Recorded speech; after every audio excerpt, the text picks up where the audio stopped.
Hola, bonjour, and hello, and welcome to our encouragement series on today. My name is Denise, and we're up to number 141 on today. I'm super excited about our guest that's coming on.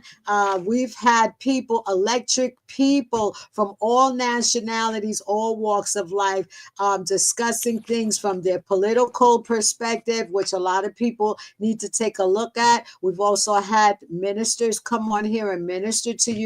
People come on also and talk about their businesses and promote their businesses and entrepreneurship. And we discuss different topics as well. So I want to thank everyone for making Precious Seasons 3 International a community. So we give God all the praise. Let's open with a quick prayer. Father, we thank you on today for these programs. Thank you for 2.5 years of these programs. Thank you that we allowed you to handpick the people and bring them to this series. And we give you the glory and we give you all the praise. What is our scripture base for today? Since we have a man on today, we're going to go the masculine way. Amen. And it's Isaiah 41 verse 10. That's Isaiah 41 verse 10 from the NIV. So do not fear, for I am with you. I will strengthen you and help you. I will uphold you with my righteous right hand. And we thank him for the reading of his word. Now, what time is it? What time is it? It's my tea, cup, and lemon time. And today I thought it would be appropriate to say, I love New York. So we love New York, everybody. And this is our cup for today. I love New York.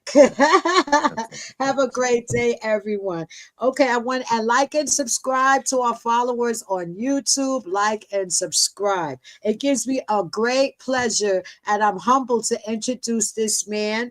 His name is Stephen Gillan. He is the director of political affairs, and his topic today, which is super wonderful, he wants to discuss common sense contracts, and he wants to talk about talk to poll watchers who want to become poll watchers and how you can get involved. So let's welcome Stephen and just thank him for coming on, taking the time out of his busy schedule to come on our program today.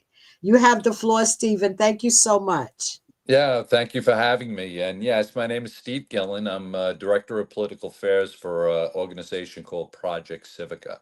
We are a statewide nonprofit 501c4. And we started Project Civica with the intent to get civic action in play. We all sit back and we think that our politicians are doing the right job for us and they'll take care of everything.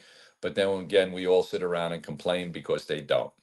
All right. So, and the reason is, that we see it is we have to get involved. That the average person that is, struggling because of policies that are put into place and so forth, and promises that are made to us, and nothing ever happens to improve the average person's life.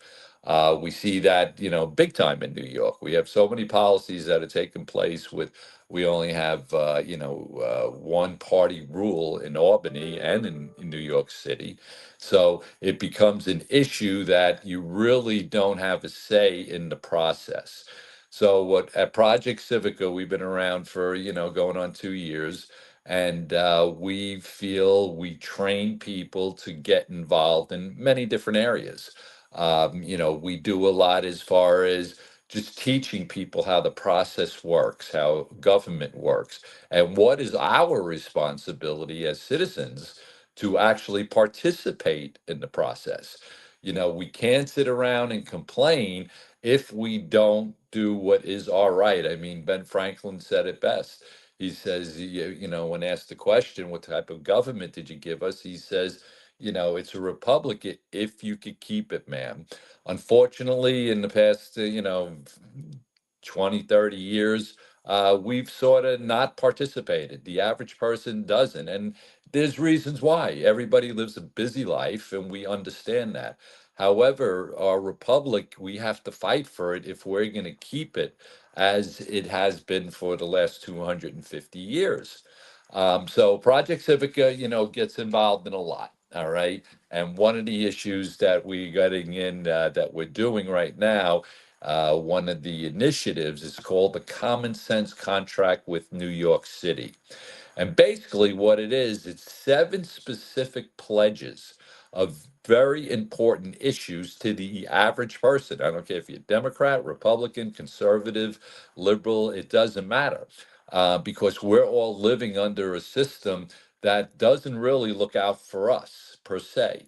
So we developed, and back in 1994, Newt Gingrich from the Republican Party created what was called the Contract with America. And what it was 10 specific pledges that the candidates went out and supported and signed a contract saying, if you elect me, I will address these issues, okay? And by signing the contract, they're committing to doing that. So we feel at Project Civica, I took that whole concept of the contract with America and says, why can't we use that in New York? Why can't we put down the issues that are concerning us, that are impacting our lives every single day? Why can't we get a politician to say, you know what? I'll address those issues. I will sign a contract and say to you that I will do these things and address if you come out and vote for me. Voting is, if you look at the last time we had a mayor's election in 21, only 22% of New Yorkers came out to vote. Now, how can we say that we have a representative government if, in fact, the people that are out there that we want to represent us, we don't go out and make our issues known to them and then hold them to those issues? So, the Common Sense Contract with New York are seven specific issues, and it was developed based on I got 10 candidates that were running for city council. And I sat down with them for a couple hours. We hammered out what they feel based on out there talking to the electorate, what they feel the most important issues facing America, not America, but New York City right now. And then we came up with seven pledges. Now, it's not just, what I'll do is just quickly go over what the pledges are and basically read it to you so because it's a difference in saying you're going to address something. All right. Instead, we want you, and I'll go with the first one, is illegal immigration. And it says, I pledge to sponsor or co-sponsor legislation to repeal New York City sanctuary city status and end the laws that are overwhelming our schools, our hospital, housing, and contributing to crime in our area. The failed policies have already cost taxpayers over $6 billion, money that should have been used to help our own struggling citizens. Instead, we must protect public safety and public services for New Yorkers first, ensuring every family has a fair access to education, healthcare, and housing. Now, as you can see, how I started that is I pledge to sponsor or co-sponsor a bill. And the reason I have that in there, it's because we want to be able to hold these politicians responsible. If they want your vote and they expect you to get out and come out and support them and vote for them, we want to hold them to a standard and say, this is what you're pledging to do. The second one is crime and law and order. And I'm not going to read through them all, but I'll just tell you that one was I pledged to sponsor or co sponsor legislation to restore law and order in New York City. The dangerous pro criminal laws forced on us by Albany must be repealed.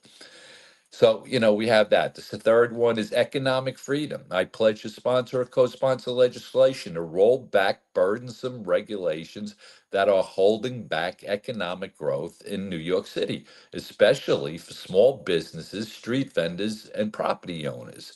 Excessive rules and red tape makes it harder to open and operate a business, driving the cost and killing jobs. So that was number three. Number four is education choice. All right. Just before I even get into that, I don't know if anybody's aware, and I know I was shocked when I heard it. We're spending in New York City $42,000 per student. All right, just think about that for a minute. You could send a first grader to any college in the United States for $42,000. You could have private tutors at your house, but that's what we're spending as a New York City government. All right, and that's insane. So the next one, educational choice. I pledge to sponsor or co-sponsor legislation to expand private and charter schools and create a full school voucher program that gives family real choice in education. Too many New York City public schools are failing, with only 40% of the students proficient in reading, according to state data. By empowering parents through school choice, we could give our children a brighter future, free from broken bureaucracies. We must put families first. All right, so that's a very important one, because if you're spending $42,000 on a student, you want to be able to say, you know what, my child is not getting educated. All right, they're just falling behind all the time, and we're spending $42,000. Give me that money, and I will put my child in a school where they will get a good, solid education. When you compare the numbers between New York City public schools and charter schools and private schools, religious-based schools, the children are up at 87, 88%. So why are we spending all that money? All right. There's a reason that's happening, is because there's so many hands in the pot, fingers in the pot, that it's damaging to the kids, but yet we don't get them educated. And then the next one is parental rights. All right, I pledge to sponsor or co-sponsor legislation to protect and strengthen parental rights across New York City. Parents must never be stripped of their rights without due process, and there must be full transparency in special education and child welfare proceedings. From services in school to custodial decisions, parents deserve to be recognized and supported as the primary advocate for the children, all right, for their children and their future. Again, very important. We know the court system a lot of times just reacts. Parents don't have a say in the matter, and it wrecks the child. And then the next one, six, is local control. I pledge to sponsor and co-sponsor legislation to stop the so-called City of Yes plan, which may sound positive, but threatens to override local zoning laws. The top-down approach would silence neighborhoods' voices and force oversized development in already crowded communities, which would strain schools and infrastructure and public safety. Nearly 70% of residents opposed upzoning without real community input. We must protect local decision making and preserve the charter and stability, at the character and stability of our neighborhoods, not hand control over to unelected bureaucrats. And then the last one, which is very important, just quick numbers here again. All right, New York City's budget this year, $115 billion for New York City. All right, the state of Florida, the whole state, their budget is only $118 billion. How the heck is New York City spending the same amount of money, not New York State, New York City spending the same amount as the whole state of Florida?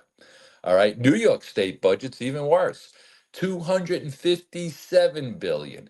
And Florida has more land and more people than we have here in New York State, but we're more than doubled their budget. So when we look at these things and we say, why is this happening? All right. So, number seven is financial accountability. I pledge to fight wasteful spending in every category. No more political payoffs or backroom deals draining taxpayer dollars. The city's new $115 billion, 2025 budget may be record breaking, but it also contains billions in questionable allocations and cost overruns that hit all of us in our pocketbooks. I will support every effort to scrutinize these budgets, demand financial discipline, and ensure every dollar is used to strengthen public services, not prop up insiders. It's time to put New Yorkers first and to restore accountability in City Hall. So those are basically seven pledges, and we have 15 candidates, including Denise, that have signed this and says, you know what, you come out and vote for me. This is what I will address if I get into City Hall with the City Council. So I do. You know, 15 city council candidates that are running. Now, it's so important that we get control with people with just basic common sense policies. I mean, everything I just read, Republicans, Democrats, conservatives, independents, it's impacting their lives. These are seven issues that are impacting every one of our lives. So, you know what? We have to get people to come out. We have to get them and educate them on what the seven pledges are, and hopefully get out a better turnout than 22% of voters that voted in 2022. Now, Project Civica, we're doing our part. Okay, we created this, yes, but all we're doing is acting basically as a middleman for the process. The seven pledges are be a contract between the voter and the candidate. All right, we don't endorse the candidates. We just have them sign the contract because they're saying, yes, I agree with that, and I will fight in City Hall for that. So what we're doing is we're running TV commercials, and maybe if you a lot of it's up in the Bronx, there's been over 22,000 TV commercials that have run in the last 10 days on streaming services in the Bronx. I had 45,000 overall so far in in all five boroughs. Now, this is to introduce people to the common sense contract and hopefully get them out to vote for just, again, basic common sense. So that's one of our main initiatives right now, but we also do an awful lot of other stuff at Project Civica, and we do it statewide. All right. We train people how to become poll watchers. All right. If we're not taking responsibility for the actual election, then again, we're allowing people that have, their own interests in mind, and they're going to make not follow the rules, which are so prevalent and so black and white, but they're not being followed. All right. So we offer, if anybody wants to become a poll watcher, they could go to projectcivica.org, and you'll see you click the button for poll watching, and we'll train you, and we'll tell you where your local election is as far as the voting place, and you'll be able to go there and become a poll watcher. You don't have to spend the whole day there. It's a little different than poll working, but we give you the basic ins and outs on what needs to be done, such as in the morning, you get there in the morning at, it's 6 o'clock when the polls open, and you look at the machines and you make sure they're all at zero. All right. And then you go back at the end of the night and you go and you see what the count is. And you can see exactly if, in fact, those numbers match what are on the poll pads. It's what you sign when you go in there, and what's on the machines. Because we know that that's not always the case from technical breakdowns on the machines and so forth. But if we don't have our eyes on it, no, nothing's going to ever happen. So what Project Civica is doing with all the people that go out and poll watch, we had poll watches in 2024 in 26 counties around the state. And when an issue arose, they called, and then our people were able then to contact the Board of Elections and say, hey, this machine's not working, or hey, the polls didn't even open at 6 o'clock yet. We've had last time in 24, we had situations where that happened. It didn't even open up at 6 o'clock when it's supposed to. Now, by not doing that, you're impacting people that are working every day that want to go vote in the morning before they go to work. So we need to have eyes on it, but Project Civica is willing to, train you to do that. And it's very important part of the process that we have all just pretty much said, leave it to somebody else to do it. We can't have that attitude. We're also going to be training people on what's everybody's probably familiar with Turning Point. And unfortunately, what happened with Charlie Kirk just recently getting murdered is so horrible. However, they have an app, and they had an app in 2024, and it's by Turning Point Action. And what this app does is that everybody has a cell phone, all right? And you download the app onto the cell phone. Again, we train you how to do it. It's very, very simple. And the way it works is you could be sitting there watching TV, and you could open up the app and hit one button, and it'll give you 20 people that are low propensity voters in your neighborhood. You could press a button and you could send them a text and remind them that elections is taking place, early voting is taking place, or election day. Did you get out to vote? You don't necessarily have to be partisan, as far as whatever, political affiliation you are.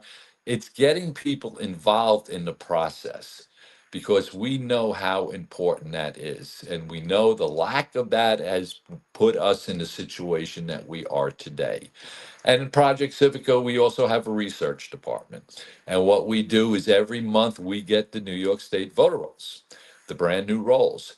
And we have our researchers go through them, and the anomalies that we find are terrible. And they have to be fixed. So if you look at it from a point of view of, let's say, just I'll take one category, people that are registered in two states, all right, because they moved or whatever the case may be. We have 82,000 people that are registered to vote in New York and in New Jersey, all right. We have hundreds that voted in both states the last election. We have the numbers, we have the data because it's all there. It just has to be looked at. Now, they don't really, the parties that be don't really want that to take place. They don't want us to have control over our elections because then, if you don't have control over them, then they could do whatever they want, and they do that. All right. We know for a fact, our researchers have found in New York State there are four algorithms.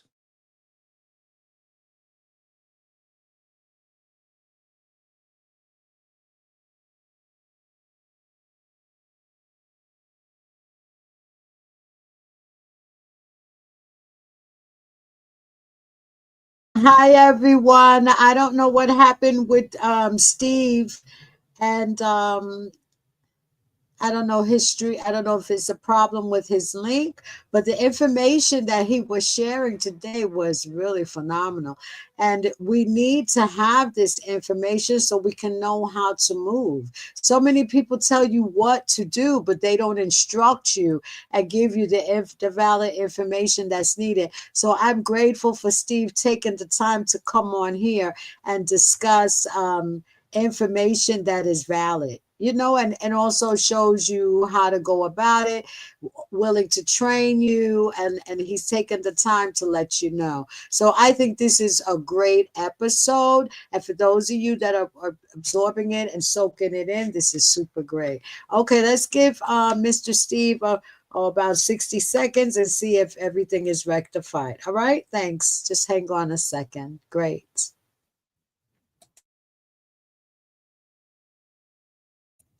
And it's so awesome that this is number 141. This is series number 141. Minister Bernadette and myself, we have been doing this together now for almost 2.5 years. And I'm grateful that we have this program. Okay, Steve is back. Let me reintroduce Steve. Let's welcome him back. And he has awesome information for us today. So take advantage of it, soak it up and use it to your benefit. Thank you. Thank you, Stephen. You're welcome back. Yeah, okay, yeah, I lost you, dropped for some reason. But Okay, no problem. the bottom line comes down to is so we found all these people that voted in New York and New Jersey on the same day. So what Project Civica does and what we're doing is that we bring these people because we have the proof. I mean, we have the voter rolls, we got that they voted, where they voted, what time, either they did absentee ballots or in person, whatever the case may be. Now what we're doing is we're going to district attorneys around county, district attorneys. And we're supplying them with the information because we have to get control over our system. We've made it so complicated that in order to, to run an election is ridiculous. I mean, if you look how, and I'm sure everybody's aware of it, sometimes we don't get the results for a week or two. All right, of all of a sudden mail-in ballots are coming in after, well, this is happening, that's happening, all sorts of things are happening only because we're not doing it simply like so many other countries. You take France for argument's sake. They do their voting in one day with paper ballots and hand count it. They threw out all their machines, they got rid of them. And they have the results by 9 o'clock at night. The same with Germany. The same with 22 other countries around the world that actually just use paper ballots and hand count them at the precinct, and the accuracy rate is tremendously higher than what we have because the system is so complicated now with technology that there's so many ways to manipulate it, and it's so hard then to make a determination on election night on who actually won the election. All right. So things that have happened that are, have come into play right now, and which the Department of Justice is working in the Civil Rights Division because it's against our civil rights. If elections aren't run fairly, and we're supposed to be the epitome of free elections, we're one of the worst in the world. I mean, even China and Russia have a better system than we do. Not that they give the proper results. I mean, because you can still manipulate the results if you're a communist country. However, they get it done. And it's very simple to do it and not as crazy and as challenging as we have it. So these are things that are being worked on. Okay. There's an E&O executive order that came out from President Trump back in April that is going to sort of bring things into play where it makes it more logical and simpler to determine who won, because that's the reason people don't come out and vote. People don't come out and vote for really two reasons. One is they don't think they have a say in the matter. All right. They say it doesn't matter if I vote or not because they're going to do what they want anyway. And you know what? That is true to a point. But if you're not involved, you can't, you can't complain about it. If you get involved in the process, be it becoming a committee man for either party, if people are familiar with the committee man process. All right, that's where you for either you're committeeman for the Republican Party to a Democratic Party, and these are spots that are put into place where you are then partially, or you're working with your party. Again, regardless of the party, you're the one out there knocking on the doors. You're the one that is learning the system and hopefully runs for elections. All right. One of our biggest issues, one of my personal biggest issue, is the fact that in 2024, we had 53 seats for elections in the state legislature for the assembly and the Senate. 53 that there was only one party that ran. There was no opposition party. Now, how do you consider that to be a representative government if, in fact, the opposition party don't even put up candidates to run? It just doesn't make sense and it doesn't work. And that's what's happening. This year's city council races, all right? There's 51 seats in the city's 52 seats in the city council. We only have 21 challenges in this election. Only 21. There is no reason that either party, an opposition party, be conservative, Republican, or whatever, puts in a candidate and gives the people a choice on who to vote for. And again, why won't people come out to vote? Because they just don't even have an option to vote. And we feel that we have to change that. And that's part of what Project Civica's mission is. In Brooklyn, there's been some big changes in Brooklyn in the past couple months, in the past 2 months, with new leadership. And they pledged that they're going to have a candidate in every seat. In Brooklyn, for argument's sake, there's 5 Senate seats and 11 Assembly seats that there has not been a challenge in the last three cycles. Again, that's not how our system's supposed to work. Unfortunately, that is what's happening. So the bottom line comes down to we have to get involved. We have to be part of the process. And what Project Civica does is you go to our website, projectcivica.org, and you'll see all the different initiatives that we are involved with. We could use help, there's no question about it, more volunteers. Where we have more coalitions within certain areas, which then we could, get our systems together, do our education, and train people on how the systems to work is supposed to work. We could also use more researchers. If anybody out there is great with data, and we could use that because we go through 80, there's 80 million people on the New York State voter rolls, and we have to go through and do an analysis of the whole thing, and we do it every single month. And to make sure we have the proper numbers. And then what we do is when we find these major discrepancies, we then try to move them to the proper authorities. But again, a lot of the authorities don't want this. They don't want it corrected. They like their system. They like the games they're able to play with everything. And that's both parties. Don't get me wrong. That's both parties like it that way. So Project Civica is out there trying to do this statewide.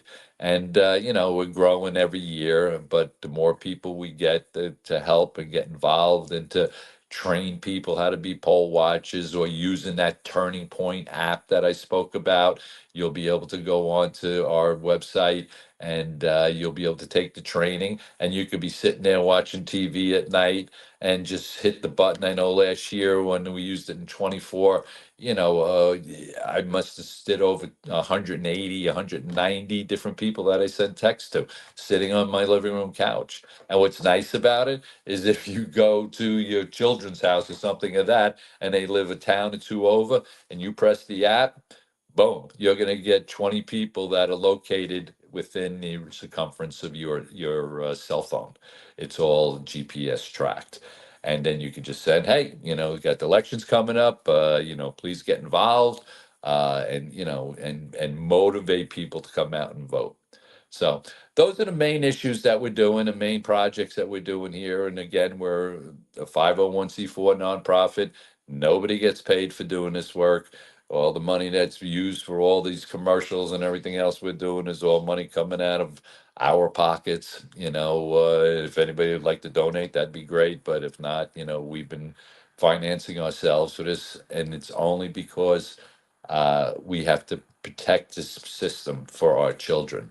All right, I got two grandchildren, 6 and 3. I don't want them to leave the state. I want them to stay here. Son's a New York City cop. I want them to stay here in New York, but it makes it so difficult.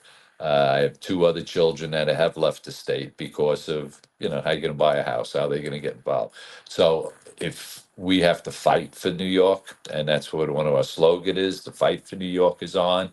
And Project Civica, we're more than willing to teach anybody that wants to join, to get involved in these initiatives and make a difference. Make a difference for our children and our grandchildren. So that's where we're at. And, I hope that people get involved. So that's about all I got there, Denise.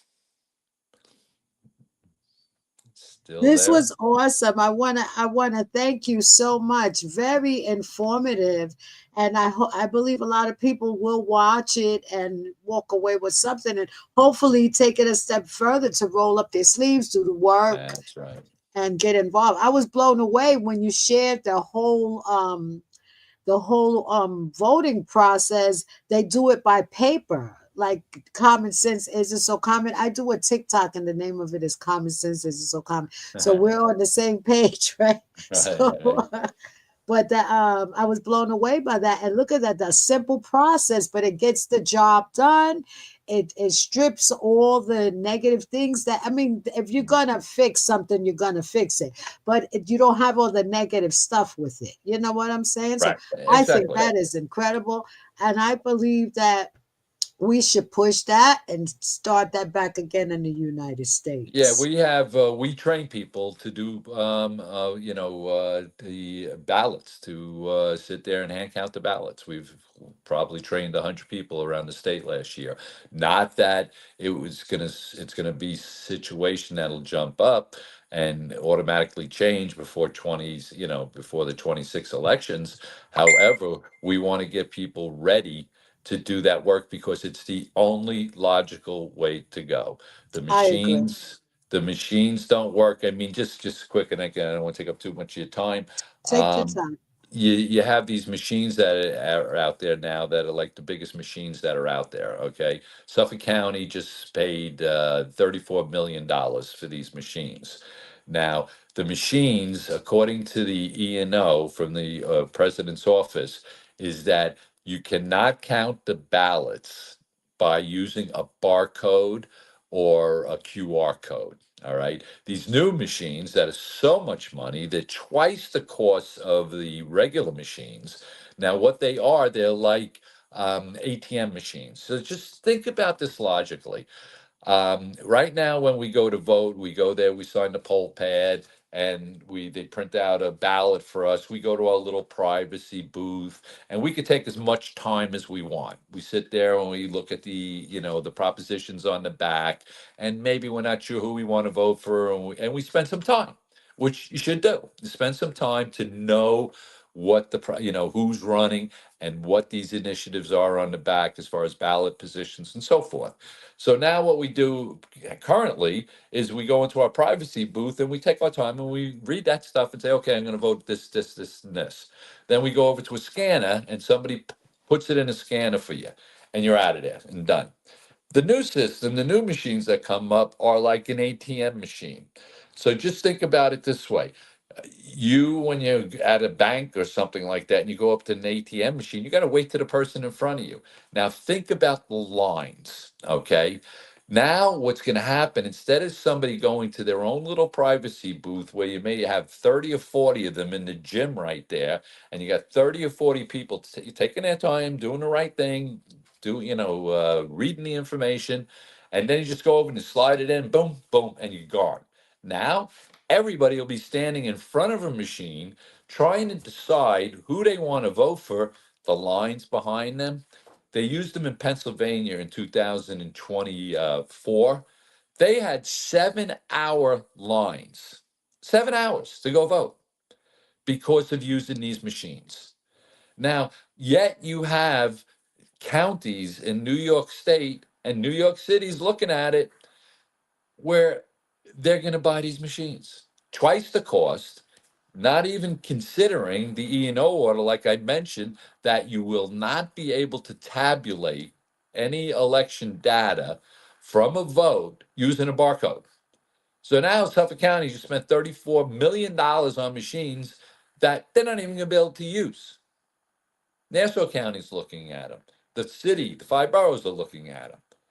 But this is how crazy it is because they think it'll be faster to sit there and use like an ATM machine. Now just look at your guys' ballots in the city for this coming election. You're gonna have 5 referendums on the back. You're gonna be sitting there reading all 5 of those referendums, deciding if you want to vote and if you want to vote yes or no on these referendums, besides all the other races that are taking place. You're going to be spending at least 4 or 5 minutes at the machine at best, comparatively to now where it's 10 seconds to slide your results into the election machine. And look at the lines we even have with those. So now add these other machines into play, and what are you going to have? You're going to have a disaster in the elections when if these machines come into play. And the fact is that according to New York state law, all right. Any election place that it's taking more than a half an hour for a person from when they get on the line till they walk out of the building, it's the responsibility of the Board of Elections to either get more people there or bring more machines. Now, again, just look at it logically, like I explained it as far as people are going to be standing in front of the screens 4 or 5 minutes instead of 10, 15 seconds. Just think how that's going to add on, and we'll be standing in lines. And what happens when you stand in lines? People don't want to stand in line for 7 hours to vote. I mean, they could be as dedicated as could be, but they got to go get their kids. They got to get back to work. They got a million things going on. But yet, this is what they're trying to push on us. And we have to stop it. And the only way we're going to stop it is if we as citizens get involved and say, no, we don't want this. This is insane. This is crazy. So many less people will end up voting because they don't want to stay in line for hours. So, these are just all these issues that the people, powers that be, but again, both sides, they want to have control. They don't want us out there voting. They don't want to know what everybody actually feels. It's just not beneficial to them. They want to maintain their power and their control.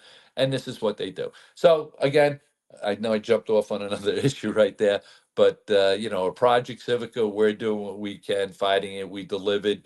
There was an issue, only citizens can vote. Okay, there's a bill that passed the House of Representatives uh, in last year's term and then this year's term also, but it's sitting on the Senate's desk and it's not getting signed. So Project Civica took on New York State.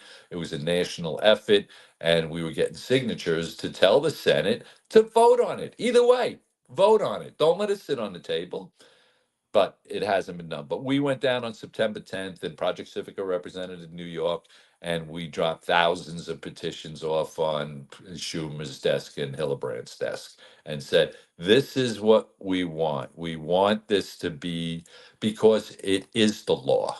All right. It is the law. The New York State Constitution, our Constitution for the United States, only citizens can vote, and that is the law, but yet it's broken constantly. It's just broken constantly, and nobody even you don't even in New York State, you don't even have to provide any information. You just have to say, yeah, I'm a citizen, and then now you can vote, and now you're on the voter rolls, and that's happening every single day. But so anyway, I apologize for going off on that one, but I could talk for hours about this stuff. But anyway, I thank you for having me on, Denise. Thank you It's for. no need for you to apologize. You are a pleasure, and you come with a whole lot of information. And I know that people needed to hear this. I am one of them. And thank you for informing us. Are you finished? Anything else you want to I'm say? good. I'm good. Okay. Again, I got to shut up. Otherwise, I go on. There's just so many components to all Well, this stuff. this was really great. It was electric, and I like that. Common sense isn't so common, and you bring it to the table clear where people can understand it, knock them over their head, so to speak, so they can wake up and want to be a part and get involved. And you do an excellent illustration of that, I must say. Thank Um, you. I want to thank you so much for being a part. Do you have anything up and coming that you would like to promote? Give your email address, phone number, Well, yeah, website, please. the common sense contract, yeah, and anybody could read it. I mean, if you're in the Bronx or in the city, you may be seeing the commercials. Okay, like I said, I should end up with over 120,000 impressions, commercials in the five boroughs by the time election day comes. But you can go to Common Sense Contract with nyc.org, and you can read the contract and see if you agree with it. And on there, you'll also see the candidate page. You click on the candidate page, and you'll see the 15 candidates that have signed the contract, including Denise. All right. So, we hope that that'll get some people going. Or you can go to projectcivica.org, civica.org, and you can see all these other initiatives. You could press the get involved in button or stay informed button, and you'll get our weekly letter email, and you'll see what we're doing. And you want to participate, it's very easy to do. You just click on the form and fill it out, and somebody would get back in touch with you. But we hope people get involved, and we'll do the training for you. We'll teach you how to get involved. We'll educate you in all these different areas, and then we have a say. Then we have a say. Again, regardless of the party, we want to have a say, not the politicians that have lied to us forever. So, all righty. Was excellent. Very, very good. What do we have coming up? We have coming up our encouragement series. I can't believe we're doing this for 2.5 years already.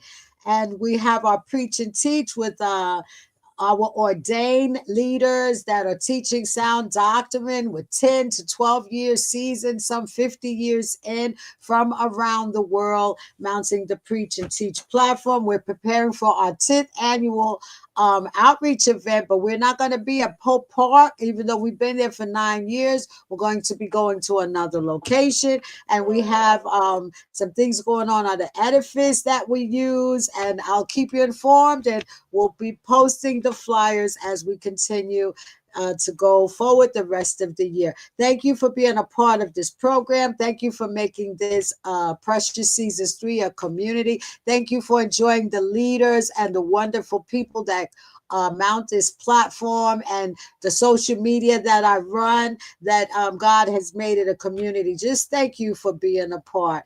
And let's close with a quick benediction, if you don't mind. And our benediction for today is very pleasant. It's 2 Corinthians chapter 13, verse 14. All benedictions are pleasant. Let me say that. Okay, 2 Corinthians chapter 13, verse 14. And it reads, the grace of the Lord Jesus Christ and the love of God and the fellowship of the Holy Spirit be with you all.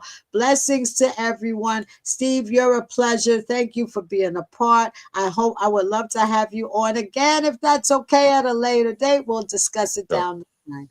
Okay, thank you, everyone. Sounds great. Shalom, Thank shalom. you. Good night. Yes. Good night. Shalom, shalom, everyone. Take care.